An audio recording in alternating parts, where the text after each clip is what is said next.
अरे आप कंफ्यूज क्यों हैं भाई? हमें पता है ये दृश्यम का टाइम है, लेकिन बिहार चुनाव भी हैं, आप जानते हैं, खत्म हुए हैं, उसका एनालिसिस भी जरूरी है। और सोचिए अगर दुनिया में न्यूक्लियर बम की टेस्टिंग चल रही होगी तो फिर क्या होगा। स्वागत है हमारे फिक्र आपकी के स्पेशल एडिशन में। और आज आप जो देखने जा रहे हैं उसको ध्यान से देखिएगा, क्योंकि हम बिहार में आगे की बात करेंगे। सीएम पद को लेकर क्या चर्चाएं हैं ये जानेंगे। लालू परिवार में बेटी रोहिणी के बागी तेवर दिखाएंगे। इसके अलावा नौगाम थाने में हुए धमाके की पड़ताल करेंगे। ये बहुत चिंताजनक खबरें हमारे सामने आ रही हैं। लेकिन अल फलाह यूनिवर्सिटी से भागे 12 डॉक्टर कहां हैं ये भी जानेंगे। यूपी के 200 डॉक्टर कैसे जांच के स्कैनर में हैं ये भी समझेंगे। लेकिन सबसे पहले ग्लोबल फिक्र से जुड़ी सबसे बड़ी खबर, अमेरिका ने आखिरकार वो कर दिया जिसकी कल्पना किसी ने नहीं की थी। परमाणु बम का परीक्षण कर दिया है और क्रेमलिन ने कहा है करारा जवाब मिलेगा। आज फिक्र की शुरुआत दुनिया की सबसे बड़ी खबर से करने जा रहे हैं। क्या दुनिया थर्ड वर्ल्ड वॉर की तरफ बढ़ रही है? क्या दुनिया के सुपर पावर्स में महायुद्ध छिड़ने वाला है? क्या दुनिया की सबसे शक्तिशाली ताकतें एक दूसरे पर परमाणु बम गिराने की तैयारी कर रही हैं? पिछले कई महीने से रूस और अमेरिका जैसे शक्तिशाली देशों ने एक दूसरे को कई बार परमाणु बम की धमकी दी। बार बार रह रहकर हिरोशिमा और नागासाकी में परमाणु तबाही की याद आ रही थी। ग्लोबल एक्सपर्ट्स जिसका डर जता रहे थे, आखिरकार वही हुआ है, क्योंकि इस खबर में परमाणु महाविनाश के एक एक सबूत हैं। इस वक्त की सबसे बड़ी खबर टीवी 9 पर, ग्लोबल खबर। अमेरिका ने किया परमाणु बम का परीक्षण। अमेरिका ने 33 साल बाद किया परमाणु बम का परीक्षण। F-35 विमान से गिराया न्यूक्लियर ग्रेविटी बम। नवादा के टोनोपा टेस्ट रेंज में किया गया यह टेस्ट। अमेरिका ने वो कर दिया है जिसकी कल्पना किसी ने नहीं की थी। सवाल यह है कि क्या यह टेस्ट एक चेतावनी है या फिर महायुद्ध की तैयारी? क्या दुनिया के शक्तिशाली देश आधुनिक हथियारों की वो दहलीज पार कर चुके हैं जहां गलती की कोई गुंजाइश नहीं है? और इस सब के पीछे हैं डोनाल्ड ट्रंप,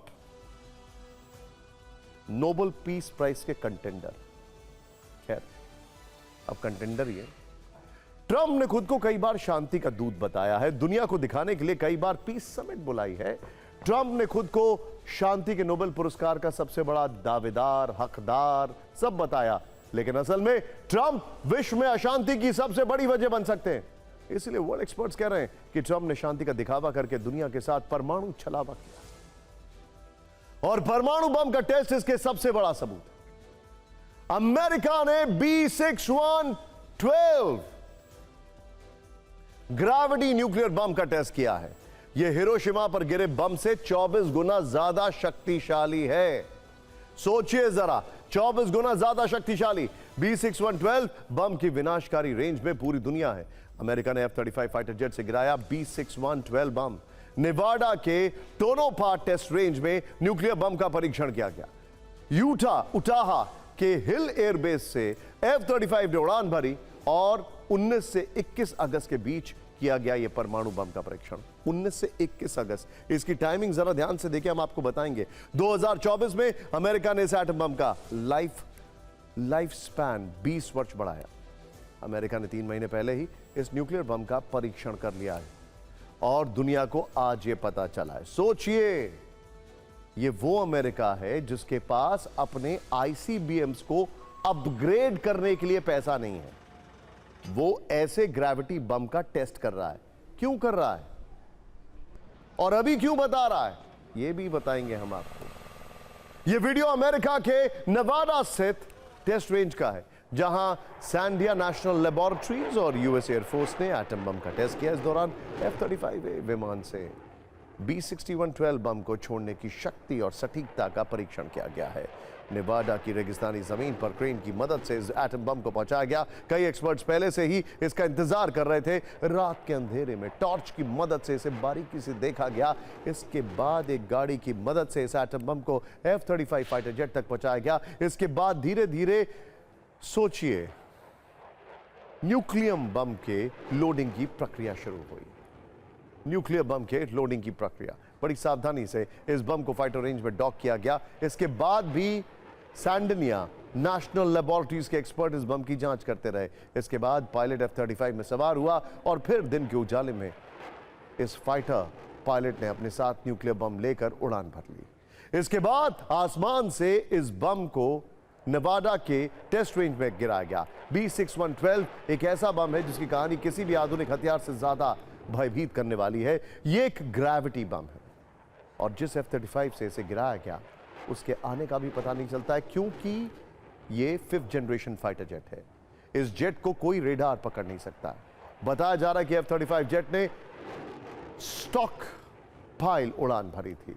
उड़ान के दौरान परमाणु बम गिराया गया, लेकिन यह विस्फोटक के बिना था, यानी इसमें वॉरहेड नहीं था। मतलब सब कुछ वैसा ही किया गया जैसा परमाणु बम के हमले में किया जाता है, लेकिन इसमें वॉरहेड नहीं था। अब इस न्यूक्लियर ग्रेविटी बम की मारक क्षमता को देखते हैं। बड़ा इंटरेस्टिंग है, इस परमाणु बम से 250 मीटर के इलाके में सब कुछ भाप बन जाता है, क्योंकि इसीलिए इसका नाम ग्रेविटी बम है। ग्रेविटी बम एयर को सक कर लेता है। 1.5 किलोमीटर के दायरे में सभी इमारतें जमींदोज, 90% लोगों की मौत, 2 किलोमीटर से ज्यादा के इलाके में 70% घर तबाह, करीब 3.5 किलोमीटर के इलाके में इंसानों की त्वचा जल जाती है, आग लग जाती है, 10 किलोमीटर की रेंज में गंभीर रेडिएशन फैल जाता है, 15 से 20 स्क्वायर किलोमीटर का इलाका प्रभावित हो सकता है, जबकि इसकी न्यूक्लियर ग्रेविटी बम से लगभग 80,000 लोगों की मौत हो सकती है। यह बम कितना विनाशकारी है उसे समझने के लिए आपको यह वीडियो जरूर देखना चाहिए। यह एक सिंबॉलिक वीडियो, प्रतीकात्मक। इससे आपको एक थोड़ा सा असेसमेंट हो जाएगा कि जब अमेरिका ने हिरोशिमा और नागासाकी पर परमाणु बम से हमला किया था तब क्या हालात बने होंगे। परमाणु बम से हमले के बाद तापमान लाखों डिग्री तक पहुंच जाता है। इंसान, धातु, इमारतें, सब कुछ पल भर में जलने लगते हैं। और फिर आती है एक खतरनाक वेव, लहर, एक ऐसी हवा जो घरों को गिरा देती है, पेड़ों को उखाड़ देती है, हजारों जिंदगियों को खत्म कर देती है, हर दिशा में तबाही, हर कोने में मलबा और हर कई वर्षों तक रेडिएशन से तबाही होती रहती है। आज से 80 साल पहले हिरोशिमा और नागासाकी में लाखों जिंदगियां राख में तब्दील हो गई थीं, और आज 80 साल बाद इतिहास खुद को दोहराने की धमकी दे रहा है। 1945 में हिरोशिमा पर अमेरिका ने जो परमाणु बम गिराया था वो 15 किलो टन का था, लेकिन अमेरिका ने जिस B6112 न्यूक्लियर बम, ग्रेविटी बम का परीक्षण किया है वो 50 किलो टन का है। यानी अंदाजा लगा, इससे होने वाले महाविनाश की कल्पना नहीं की जा सकती। 1945 में अमेरिका ने जापान के हिरोशिमा शहर में लिटिल बॉय नाम का परमाणु बम गिराया था, और यह बम गिराने के वक्त का असली वीडियो है। ये यहां पर मशरूम क्लाउड देखिए, ध्यान से देखें इन तस्वीरों। इस बम ने न सिर्फ एक शहर को तबाह किया बल्कि पूरी दुनिया को परमाणु हथियारों के खतरों से भी रूबरू कराया। लिटिल बॉय नाम सुनने में बड़ा मासूम सा लगता है, लेकिन यह इतिहास का सबसे विनाशकारी हथियार था। अमेरिकी B-29 बॉम्बर एनोला गे ने 31,000 फीट की ऊंचाई से यूरेनियम बम गिराया था। 43 सेकंड में बम फटता, एक चमकदार गोला सूरज की तरह चमका। इसके बाद करीब 4000 डिग्री सेल्सियस तक तापमान पैदा हुआ। इस बम का नाम लिटिल बॉय इसलिए रखा गया क्योंकि इसका आकार छोटा और लंबा था, और ये फैटमैन नाम के दूसरे बम से अलग था जिसे नागासाकी पर गिराया गया। अब अमेरिका का इस न्यूक्लियर बम का परीक्षण करना आज के हालात में कितना जनक है, आपको इसके लिए परमाणु विनाश वाली अतीत की जरूरी फाइल जल्दी से दिखा देते हैं। हिरोशिमा पर 6 अगस्त 1945 को परमाणु बम लिटिल बॉय गिरा था। यह सुबह 8:15 पर गिराया गया। आपकी जानकारी के लिए हिरोशिमा नागासाकी इसलिए चूज किया गया था क्योंकि टोक्यो में कुछ बचा नहीं था, वहां सब कुछ बर्बाद हो गया था, और हिरोशिमा नागासाकी में मिलिट्री सप्लाई लाइंस थी, लॉजिस्टिकल सपोर्ट था जापान का, इसीलिए अटैक किया। इसे अमेरिकी B-29 बॉम्बर से गिराया गया। इस बम का वजन 4 टन था, इसकी लंबाई 10 फीट थी, सिर्फ 10 फीट। इसका विस्फोट पावर 15 किलो टन TNT था। इस बम से सीधे और रेडिएशन से कुल मिलाकर 1 लाख 40,000 लोगों की मौत हुई। लेकिन आज के दौर में जब 50, 100 और 150 किलो टन के एटम बम तैयार हैं, ऐसे में कितना विनाश होगा यह कल्पना से भी परे है। लेकिन सोचिए, कल्पना करिए, दुनिया में सबसे बड़ा अगर ह्यूमन राइट्स वायलेशन कोई मुल्क कर रहा है तो उसका नाम है अमेरिका। सोचिए, जो पूरी दुनिया को सर्टिफिकेट बांटता फिरता है ह्यूमन राइट्स वायलेशन पर।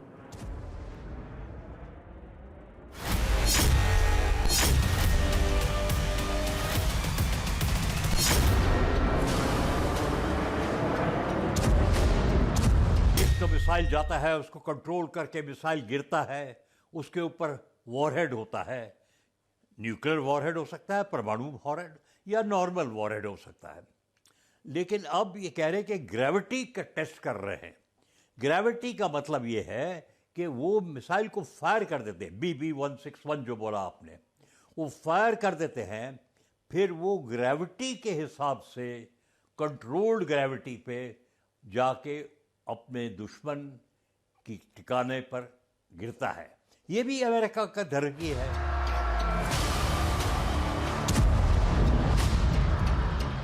धमकी देने के लिए अमेरिका ने टेस्टिंग किया है। टेस्ट पुराने ज़माने में होता था, मार्शल आइलैंड में, एटॉल में। फ्रांस ने किया था सहारा के रेगिस्तान में, भारत ने किया था पोखरण में। तो अब ये तनाव जो है, उसकी वजह से अमेरिका दबाव दिखा रहा है कि मैं अपने मिसाइल टेस्ट कर रहा हूं। उनको बताने के लिए तो कोई मिसाइल फेल नहीं होगा।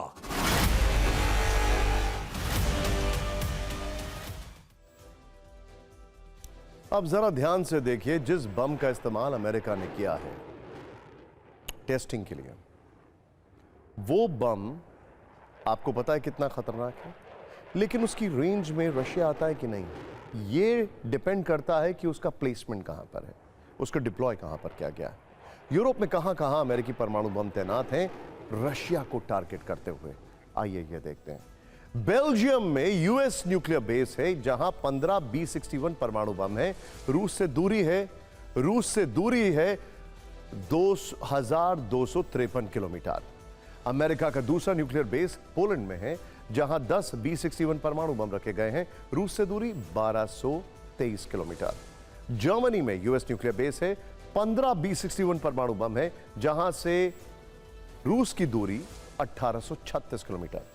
इसके अलावा इटली में यूएस न्यूक्लियर बेस में 35 B-61 परमाणु बम रखे हुए हैं। साथ ही नीदरलैंड्स में यूएस न्यूक्लियर बेस पर करीब 15 परमाणु बम है जो रूस से करीब 2200 किलोमीटर दूर हैं। ट्रंप आखिर किस तरह पूरी दुनिया को गुमराह कर रहे हैं, इसके लिए दो तस्वीरें आपको दिखाना बहुत जरूरी है। इस वर्ष 15 अगस्त को अमेरिका के अलास्का में ट्रंप और रूस के राष्ट्रपति व्लादिमीर पुतिन की ऐतिहासिक मुलाकात हुई। ट्रंप मुस्कुरा कर पुतिन का स्वागत कर रहे थे। रूस यूक्रेन युद्ध में शांति लाने की बात कर रहे थे। युद्ध में मारे गए लाखों सैनिकों की मौत पर शोक जता रहे थे और युद्ध खत्म करवाने के लिए पुतिन को सुझाव दे रहे थे। लेकिन ट्रंप के मन में एक अलग ही परमाणु प्रतिशोध की आग धधक रही थी। सोचिए, 15 अगस्त को ट्रंप और पुतिन में मुलाकात हुई, फिर एक हफ्ते के अंदर ही 19 से 21 अगस्त के बीच न्यूक्लियर बम का टेस्ट कर दिया गया। यानी आप सोच सकते हैं कि जिस वक्त ट्रंप पुतिन से शांति की बात कर रहे थे, उस वक्त उनके मन में परमाणु परीक्षण का प्लान चल रहा था। और अब अमेरिका के परमाणु परीक्षण करने के बाद रूस जो है उसका रिएक्शन आना शुरू हो गया है। वो बहुत गुस्से में है। बड़ी खबर यह है रूस की, अमेरिका को न्यूक्लियर वार्निंग, परमाणु परीक्षण का रूस जवाब देगा। क्रेमलिन के प्रवक्ता दिमित्री पेस्कोव की चेतावनी, अमेरिका हमें कम आंकने की गलती ना करे। यानी अब तक रूस और यूक्रेन में युद्ध छिड़ा था, लेकिन अब अमेरिका और रूस सीधे एक तौर पर एक दूसरे के आमने सामने दिखाई दे रहे हैं। यानी कि हम आ गए हैं कोल्ड वॉर के 60s, 70s, 80s के एरा में। और यह होड़ पिछले कुछ महीने में काफी तेज हो गई है, thanks to President Trump and President Biden. Of course Putin तो है ही। अमेरिका ने B-61 12 ग्रेविटी न्यूक्लियर बम का परीक्षण किया। इससे पहले रूस ने, बल्कि इसके बाद रूस ने बुरे बैलिस्टिक मिसाइल का परीक्षण किया है। अमेरिका ने Minuteman 3 intercontinental ballistic missile launch की, तो इससे पहले रूस ने सिनेवा मिसाइल लॉन्च किया। अमेरिका ने ट्राइडेंट मिसाइल का परीक्षण किया, तो रूस ने इसके बाद पोसाइडन मिसाइल का टेस्ट किया। अमेरिका ने बॉम्बर में न्यूक्लियर हथियारों की तैनाती की, तो इससे पहले रूस ने यार्ड्स इंटरकॉन्टिनेंटल बैलिस्टिक मिसाइल का परीक्षण किया। यानी अमेरिका और रूस में छिड़ी हथियारों की होड़ महाविनाश के संकेत दे रही है। तो वहीं अब चीन भी परमाणु परीक्षण की तैयारी कर रहा है। रिपोर्ट्स में दावा किया गया, इस तस्वीर को देखिए, कि चीन के न्यूक्लियर टेस्ट साइट एरिया 51 में हलचल देखी गई है। चीन की सीक्रेट लोपनूर सैन्य बेस में गुप्त तरीके से न्यूक्लियर बम के परीक्षण की तैयारी चल रही है। सैटेलाइट तस्वीरों से चीन की साजिश से पर्दा हटा। चीन ने विस्फोट के लिए नई टनल्स और बोरहोल्स तैयार कर लिया है। इतिहास कहता है कि जब भी दुनिया ने हथियारों में छलांग लगाई है, युद्ध और करीब आया है, और एक बार फिर तीनों महाशक्तियों में हो रही परमाणु हलचल महातबाही के संकेत दे रही है। जो हम आपको बताने वाले हैं उसको ध्यान से देखिएगा, क्योंकि एक धमाका कल रात में होता है जिसको लेकर आज भी इन्वेस्टिगेशन जारी है। प्राइमरली लग रहा है कि एक एक्सीडेंट था, लेकिन इसके पीछे क्या कुछ है समझते हैं।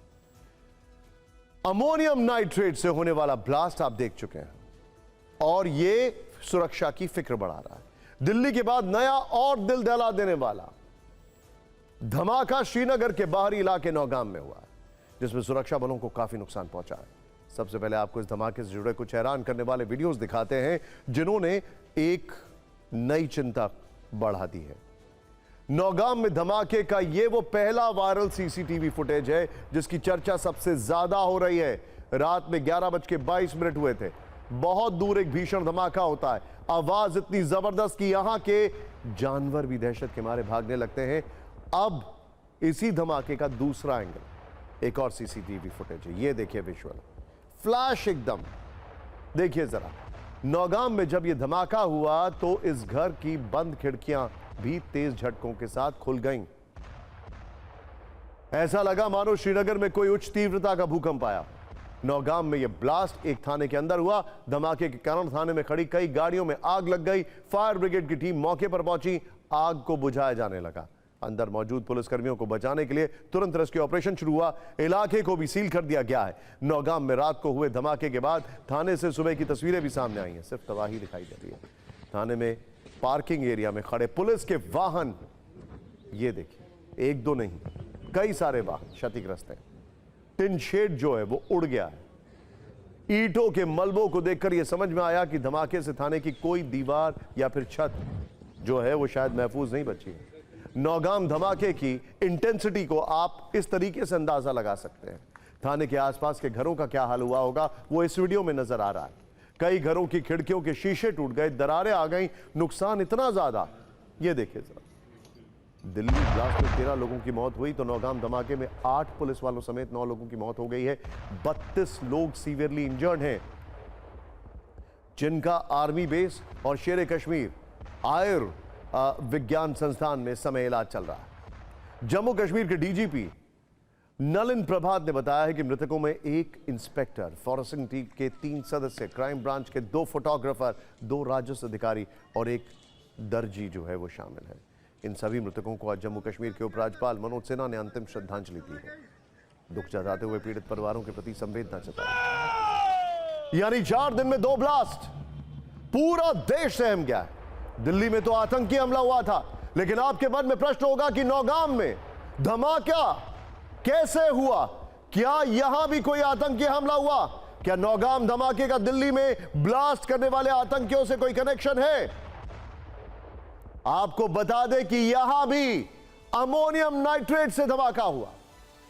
यह 360 किलो अमोनियम नाइट्रेट फरीदाबाद से गिरफ्तार डॉक्टर मुंजमिल के ठिकाने से बरामद हुआ था, जिसे जांच के लिए नौगाम लाया गया था, क्योंकि इस सिलसिले में नौगाम में अक्टूबर के महीने में पहली एफआईआर दर्ज हुई थी। कल रात नौगाम के थाने में रखे इसी अमोनियम नाइट्रेट का जब फॉरेंसिक टीम सैंपल ले रही थी, तभी जबरदस्त धमाका होता है।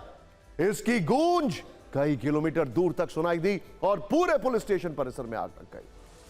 यही बात रात में हुए इस धमाके के बाद आज सुबह गृह मंत्रालय के जम्मू कश्मीर संभाग के संयुक्त सचिव प्रशांत लोखंडे और जम्मू कश्मीर के डीजीपी ने भी देश को बताई है। दोनों ने कहा कि नौगाम धमाके पर किसी भी तरह की अटकलें नहीं लगाई जानी चाहिए। नौगाम में कोई आतंकी हमला नहीं हुआ है। नौगाम में मानवीय भूल से बड़ा हादसा हुआ है। हालांकि अब यह स्पष्ट नहीं है कि क्या पुलिस स्टेशन में पूरा 360 किलो अमोनियम नाइट्रेट रखा था या फिर सैंपल लेने के लिए इसका कुछ हिस्सा यहां पर लाया गया था। लेकिन जम्मू कश्मीर के उपराज्यपाल ने पूरे मामले की जांच के आदेश दे दिए हैं। दिल्ली तक रिपोर्ट भेजी जाएगी। सुनते हैं एक बार गृह मंत्रालय के अधिकारी और जम्मू कश्मीर के डीजीपी का क्या कहना।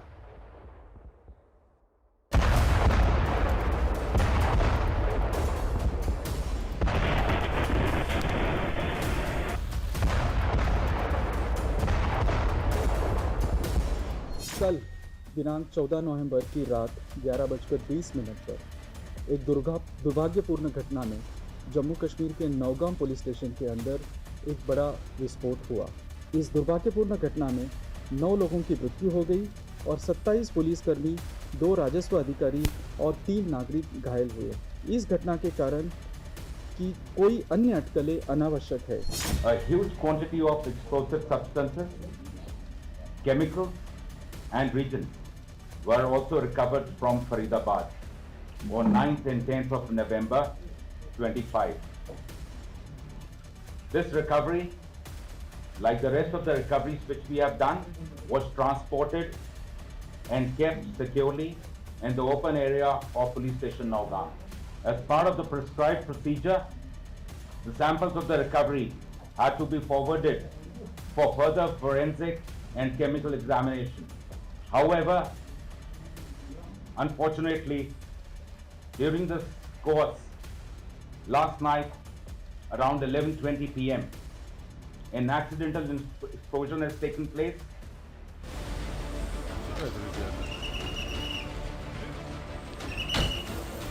एसडीआरएफ जम्मू कश्मीर एसडीआरएफ की टीम जो है ये अंदर जा रही है।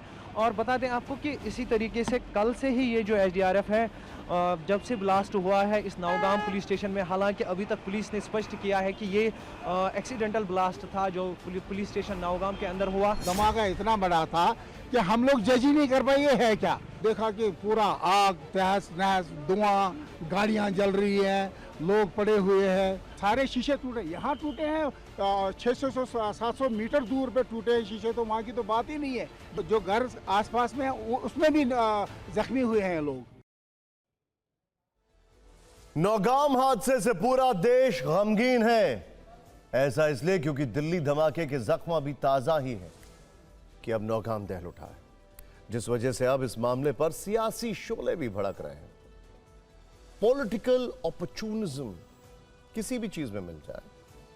दिल्ली से लेकर जम्मू कश्मीर तक केंद्र सरकार पर सवालों की फायरिंग हो रही है। नेशनल कॉन्फ्रेंस के अध्यक्ष फारूक अब्दुल्ला ने सवाल उठाए हैं कि सैंपल कलेक्शन से पहले विस्फोटक एक्सपर्ट से बात की जानी चाहिए थी। लोकसभा में नेता विपक्ष राहुल गांधी ने इस हादसे को पीड़ादायक और चिंताजनक बताया। कांग्रेस अध्यक्ष मल्लिकार्जुन खड़गे ने इस घटना के बाद आतंकवाद पर बढ़ते खतरे पर चर्चा के लिए सर्वदलीय बैठक बुलाने की मांग करती है। आम आदमी पार्टी के संयोजक अरविंद केजरीवाल ने सवाल उठाए हैं कि देश की सुरक्षा के साथ इतना बड़ा खिलवाड़ कैसे और क्यों होने दिया जा रहा है। देश जवाब चाहता है।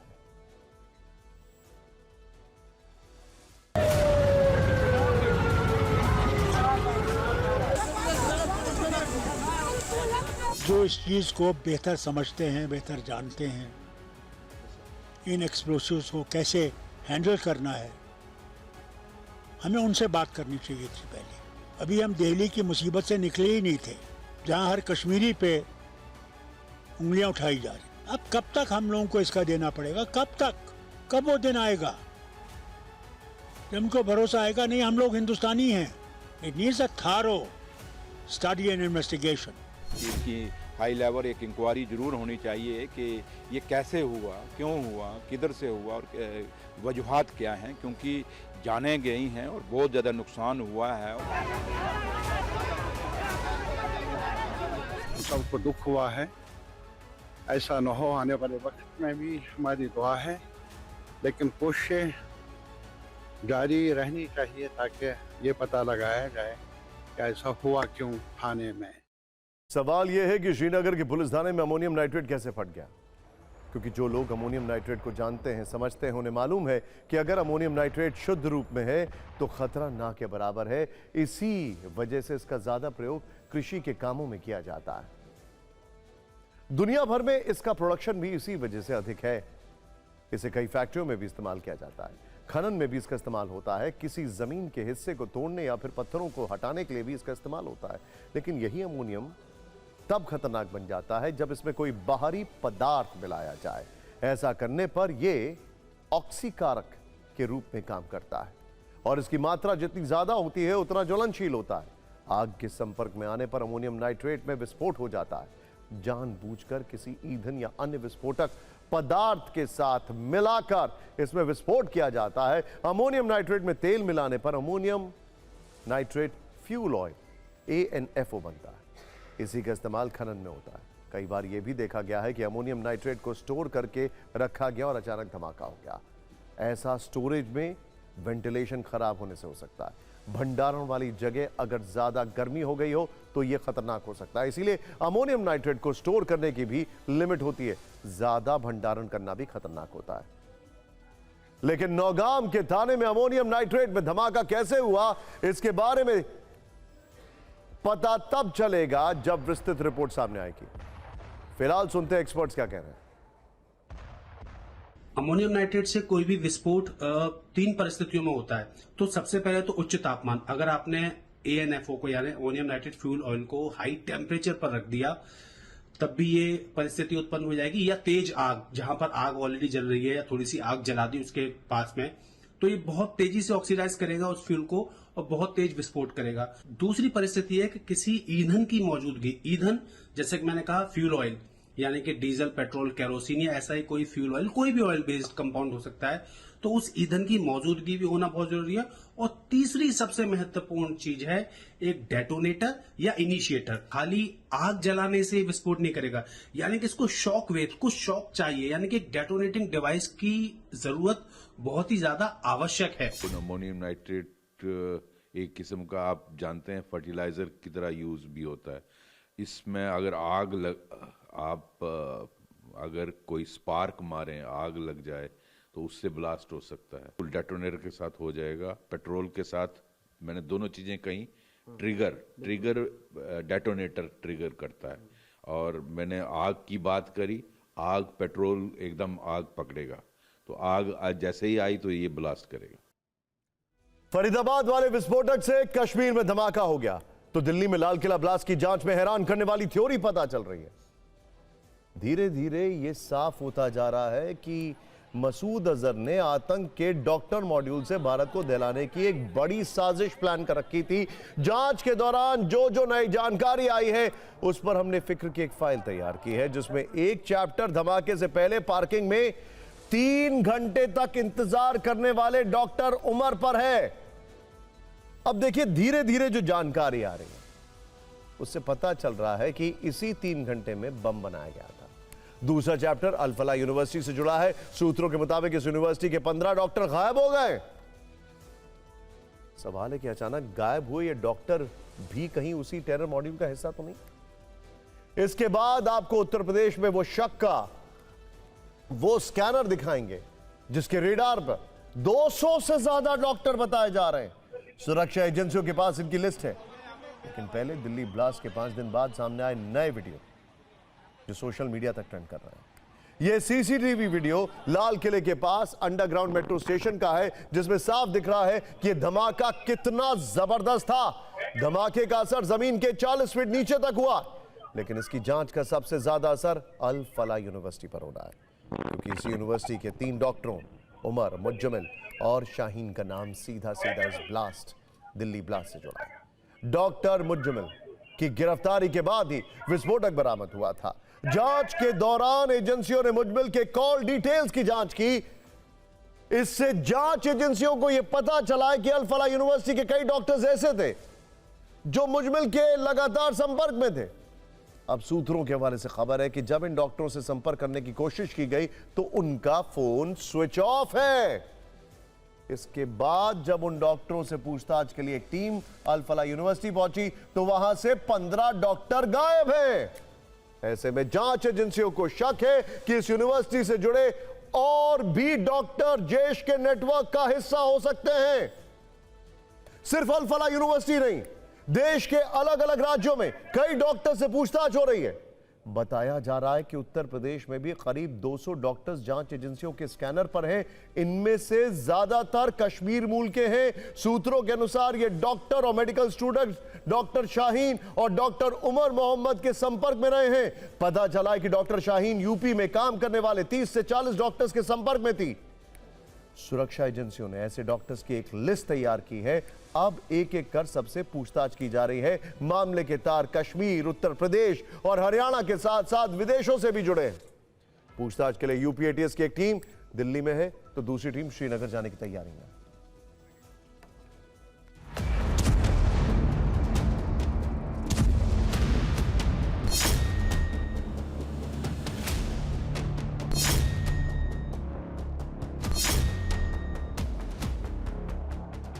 मुजम्मिल की गिरफ्तारी के बाद उमर फरार चल रहा था, लगातार अपने ठिकाने बदल रहा था। फरीदाबाद की एक दुकान में वो आया था। सीसीटीवी कैमरे में ये तस्वीरें कैद हुई है। वो एक कोने में बैठा हुआ नजर आ रहा है, हाथ में फोन है। इसके बाद वो फोन जो है दुकान के मालिक को देता है, चार्ज करवाने के लिए फोन देता है कि फोन चार्जिंग पे लग दिया जाए।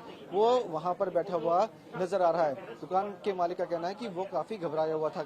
30 अक्टूबर को वो एक व्यक्ति के साथ मेरी दुकान पे आया था और वो आकर के मेरी दुकान पे बैठ गया। उसने अपने बैग से एक फ़ोन निकाला जो कि एंड्रॉयड था और वो चार्जिंग के लिए मेरे को दे दिया था। वो चार्जिंग पे लगा करके वो फिर कुछ देर बाद वो चला गया। सूत्रों के मुताबिक जांच एजेंसियों की जांच में निकल के सामने आया है कि डॉक्टर मुजम्मिल के संपर्क में रहने वाले अल-फलाह यूनिवर्सिटी के करीब 15 डॉक्टर मिसिंग है।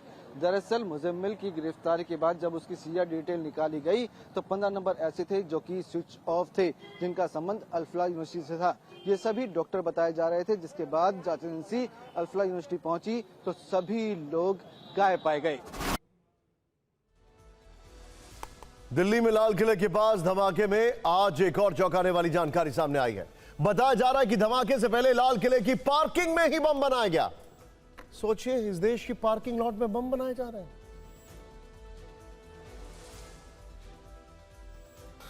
और बम बनाने में डॉक्टर उमर मोहम्मद एक्सपर्ट था। ऐसा शक है कि उसने लाल किले की पार्किंग में ही बम बनाया। धमाके से पहले डॉक्टर उमर 3 घंटे तक पार्किंग में अपनी गाड़ी में ही बैठा हुआ था। सूत्र बताते हैं कि धमाके के लिए 2 किलो अमोनियम नाइट्रेट का इस्तेमाल हुआ है। साथ ही पेट्रोलियम ऑयल और डेटोनेटिंग मटेरियल का भी इस्तेमाल किया गया है।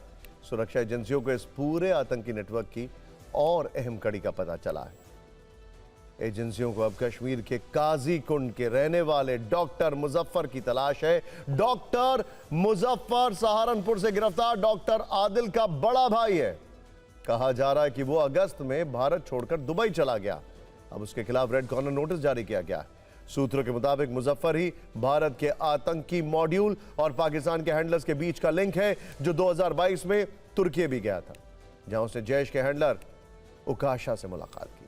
क्योंकि अब हम बात कर रहे हैं बिहार की फिक्र आपकी का स्पेशल एडिशन, लेकिन ऐसा लग रहा है बिहार की चुनाव का अब स्पेशल एडिशन जो है वो काफी दिनों तक चलेगा।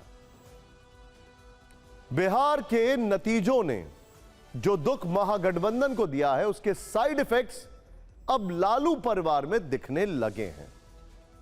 परिणाम के 24 घंटे के अंदर लालू परिवार में दरार आने लगी है।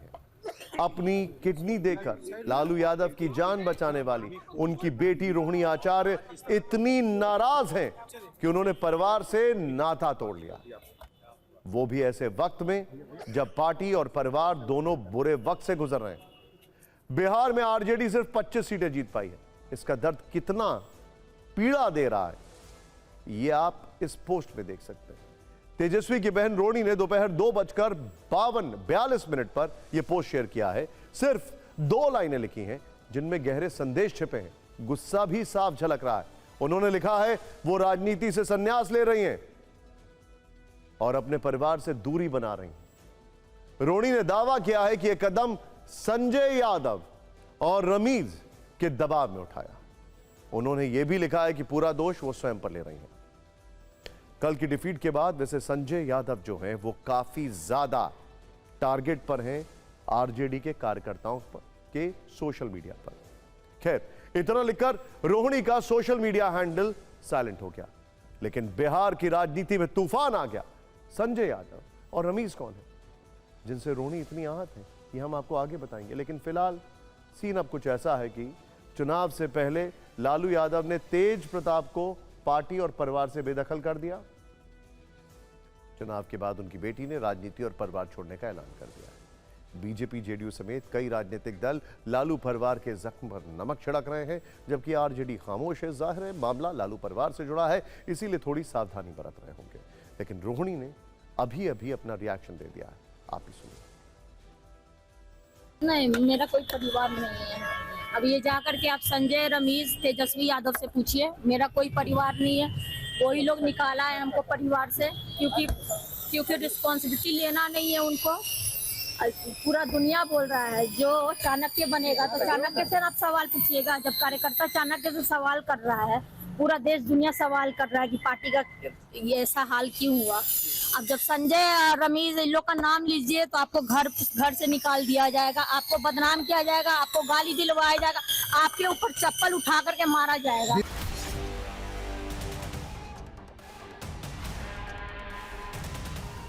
राजद एक पारिवारिक पार्टी और परिवार का अंदरूनी कलह उभर कर आया। सवाल के घेरे में लालू जी आप है, राबड़ी देवी जी आप है। लालू जी राजनीति के धृतराष्ट्र हो गए कि सब कुछ जानते हुए भी खामोश क्यों हैं। परिवार राजनीति का तो कुनबा बिखर ही गया, अब परिवार का भी कुनबा बिखर जाएगा।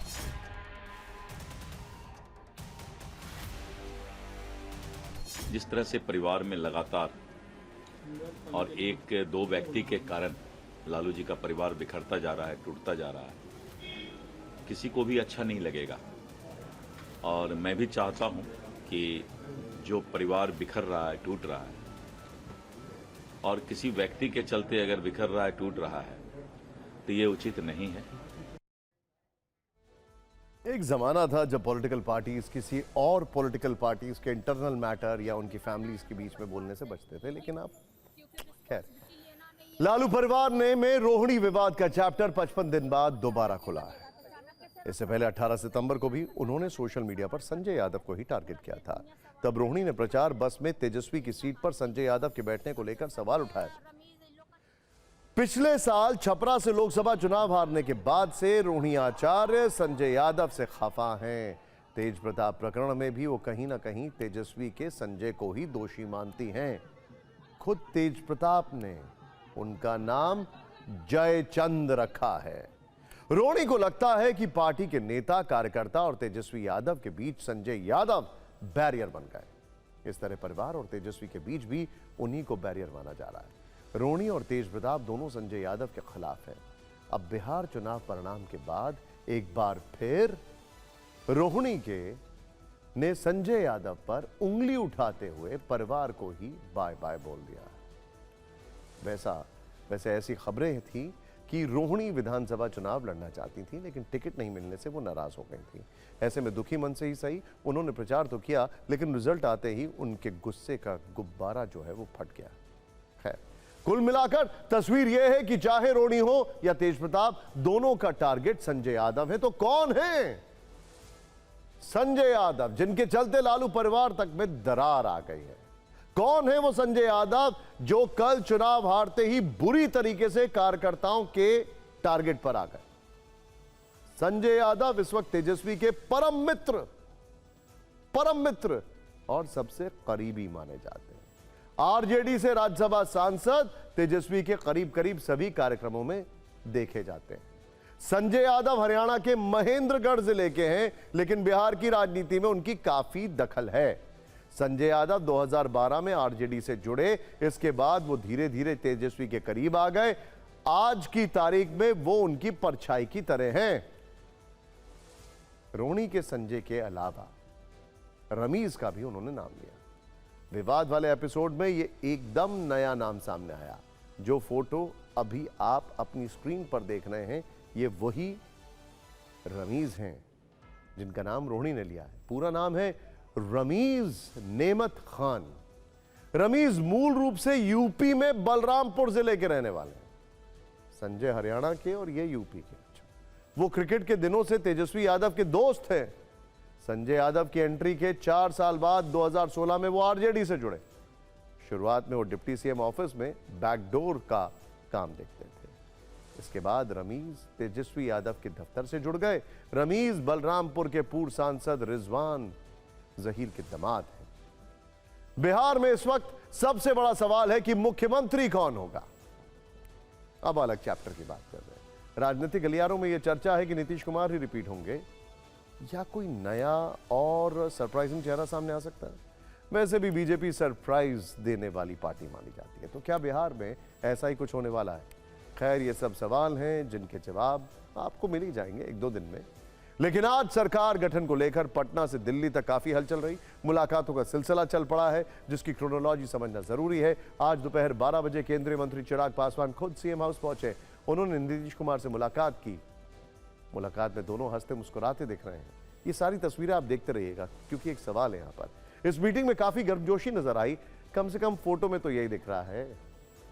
पिछले चुनाव में इन्होंने काफी नुकसान पहुंचाया था नीतीश जी का, इस बार नहीं लग रहा है। जेडीयू ने अपने सोशल मीडिया हैंडल पर यह फोटो भी शेयर की। जेडीयू के पोस्ट के मुताबिक चिराग ने एनडीए को मिले प्रचंड जन समर्थन और ऐतिहासिक बहुमत के लिए मुख्यमंत्री को हार्दिक बधाई और शुभकामनाएं दी हैं। इस एपिसोड के बाद सरकार गठन को लेकर पटना में बैठकों का दौर शुरू हो गया। चिराग पासवान से मिलने केंद्रीय गृह राज्य मंत्री नित्यानंद राय उनके घर पहुंचे। आपको याद होगा, जब सीट बंटवारे पर खटपट चल रही थी, तब भी यही नित्यानंद राय दिल्ली में बार बार चिराग को मनाने पहुंचते थे। पटना की मीटिंग से अलग जेडीयू की एक टीम दिल्ली में है। केंद्रीय मंत्री ललन सिंह और जेडीयू के कार्यकारी अध्यक्ष संजय झा दिल्ली आ चुके हैं। जेडीयू नेता गृह मंत्री अमित शाह और केंद्रीय मंत्री धर्मेंद्र प्रधान से मिल चुके हैं। जेडीयू नेताओं के आने से पहले आज ही बिहार में सरकार बनाने को लेकर चुनाव प्रभारी धर्मेंद्र प्रधान और बिहार के संगठन प्रभारी विनोद तावड़े ने गृह मंत्री अमित शाह के साथ बैठक की थी। गृह मंत्री के आवास पर तीनों के बीच घंटों तक बातचीत हुई। आपको बता दें, चिराग लगातार कह रहे हैं कि सीएम नीतीश कुमार को ही बनाना चाहिए और यही बात मांझी भी कह रहे हैं। पिछले विधानसभा चुनाव में जहां ये 1 पे थे, 1 से 19 आए हैं।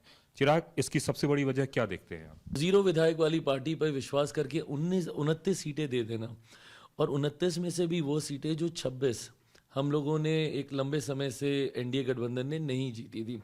आप कहते हैं कि प्रधानमंत्री जी का मैं हनुमान हूं, तो क्या हनुमान को भी इस बार जो सेवा का मौका मिला है उसमें सहभागिता की बात डिप्टी सीएम या किसी चीज की हो रही है?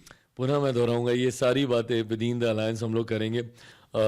आज हमारे विधायक दल की बैठक भी हुई है और विधायक दल का नेता भी चुना गया है। मैं ये मानता हूं कि मेरे तमाम विधायक एक बार फिर से मौजूदा मुख्यमंत्री नीतीश कुमार जी को ही अपना नेता चुनकर मुख्यमंत्री बनाएंगे। जिस तरीके से रोहिणी आचार्य ने ट्वीट करके जानकारी दी, सब कुछ ब्लेम अपने ऊपर लिया और पार्टी से खुद को अलग भी किया और राजनीति से संन्यास की भी घोषणा की।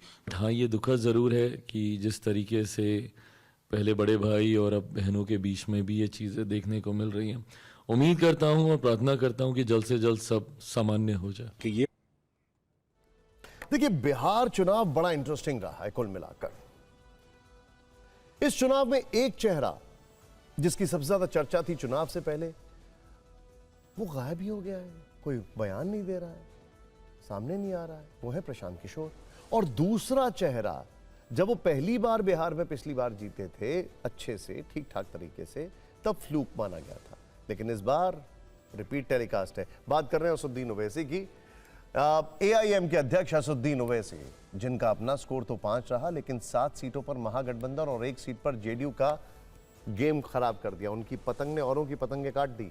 यानी ओवैसी के चलते दूसरे दलों को कुल 8 सीटों का डेंट लगा है। दूसरा चेहरा है प्रशांत किशोर, जिनका अपना स्कोर 0 है, लेकिन उन्होंने एनडीए को 7 सीटों पर नुकसान पहुंचाया है, जिस कारण एनडीए 209 के बदले 202 पे रुक गई। उफ। खैर, जिन्होंने चुनाव के पहले आरजेडी से सिर्फ 6 सीटें मांगी थी, हम ओवैसी की बात कर रहे हैं, लेकिन महागठबंधन ने उन्हें 1 भी सीट नहीं दी। इसके बाद स्थिति यह हुई कि ओवैसी की पार्टी ने 28 सीटों पर उम्मीदवार उतारे, 5 सीटों पर जीत दर्ज की और 8 सीटों पर इतने वोट मिले जिससे कम अंतर से महागठबंधन के उम्मीदवार हारे। 28 सीटों पर लड़ी एआईएमआईएम का स्ट्राइक रेट महागठबंधन की पार्टियों से बेहतर रहा। आरजेडी 143 सीटों में लड़कर सिर्फ 25 सीटें जीत पाई है, जबकि कांग्रेस 61 सीटों पर लड़ी और सिर्फ 6 सीटें जीत पाई है। एआईएमएम न सिर्फ 5 सीटों पर जीत दर्ज की, बल्कि 2 सीटों पर दूसरे और 14 सीटों पर तीसरे नंबर पर रही। कुल वोट शेयर की बात करें तो एआईएमआईएम को 1.8% वोट शेयर मिला है। ओवैसी का क्या कहना है? वो जम के बरसे हैं तेजस्वी पर और अखिलेश पर। ओवैसी साहब, आपके लिए तो अच्छा ही हुआ कि आप महागठबंधन के साथ नहीं गए, जिस तरीके से नतीजे आए उससे देखकर। हमने तो लिख दिया था खत, कहा था कि 6 सीट दे दीजिए, अगर आपको सत्ता आती है तो मंत्री मत दीजिए, सीमांचल डेवलपमेंट काउंसिल बनाइए, सीमांचल से इंसाफ करिए और कम्युनलिज्म और फाशिज्म को रोकिए। अब वो खुद मुख्तार हैं, हम खुद मुख्तार हैं, तो हमने फैसला अपना लिया। उनको वो नहीं समझते थे, तो ठीक है, हम आवाम के दरमियान, जनता के दरमियान में गए। आपका एनालिसिस क्या है, चाहे वो अखिलेश हो या तेजस्वी हो, इनको परहेज क्या है आपकी पार्टी से, आपसे?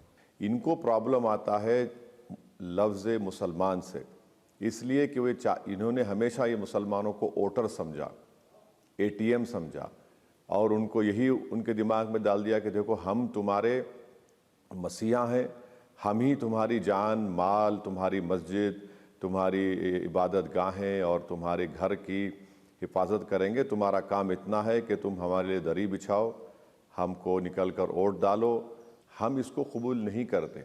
हम ये कह रहे हैं कि जब आप सामाजिक न्याय की बात करते हैं, तो जब 3.5% का एक समाज कह रहा है कि उप मुख्यमंत्री होगा, तो 17% जो मुसलमान हैं, निशान साहब, बिहार में 2% आप निकाल दीजिए, अपर कास्ट मुस्लिम्स हो गए, तो 15% तो सबसे बड़ा कास्ट तो ये हो गया ना। इनको क्या देते हैं अब? लॉलीपॉप। और जो 14% यादव समाज है, उनको अब 36% टिकट दिए। लेकिन अगर महागठबंधन में किसी मुस्लिम कैंडिडेट को as a deputy CM project किया जाता, मैं एक हाइपोथेटिकल सवाल पूछ रहा हूं, तो आपको लगता है कि नतीजे शायद थोड़े अलग आते हैं इनके लिए? अरे सर, आप दुनिया में इम्पॉसिबल पॉसिबल कर सकते, मगर इनके मुंह से आप सुनेंगे ये लोग मुसलमान को उप मुख्यमंत्री बनाएंगे? ये तो सिर्फ चाहते कि उनके परिवार से बने। ये जो 200 पार का मैंडेट आया या जो नंबर्स आए, उसको लेकर कांग्रेस ने कहा कि ये वोट चोरी की वजह से हुआ है, लेकिन वोट चोरी से अगर कहा जाए तो फिर तो ओवैसी जी को फायदा हो गया। मगर जब जमहूरियत में अवाम का फैसला है तो हम उसको कबूल करते हैं, इज्जत की निगाहों से देखते हैं। और हमारी पार्टी ने कहा कि अगर नीतीश कुमार की सरकार बिहार में और ख़ास तौर से सीमांचल में इंसाफ करना चाहती है, विकास करना चाहती है, सीमांचल की पसमानदगी को दूर करना चाहती है, वहाँ से पलायन को रोकना चाहती है, अस्पताल और स्कूल बनाना चाहती है, पुल बनाना चाहती है, नदी के कटाव को रोकना चाहती है, तो हम बराबर आपसे कोऑपरेशन करेंगे। और जो लोग ये कह रहे हैं, भाई आप में कितने गलतियां हैं वो तो कभी देख लीजिए, सेल्फ इंट्रोस्पेक्शन तो कर लीजिए। आप 12 सीट पर तो आप एक दूसरे से लड़ रहे थे, वो उसमें बी टीम सी टीम नहीं आता है। अब नाच ना जाने तो आंगन टेढ़ा, तो फिर आप और हम क्या कर सकते हैं उसका?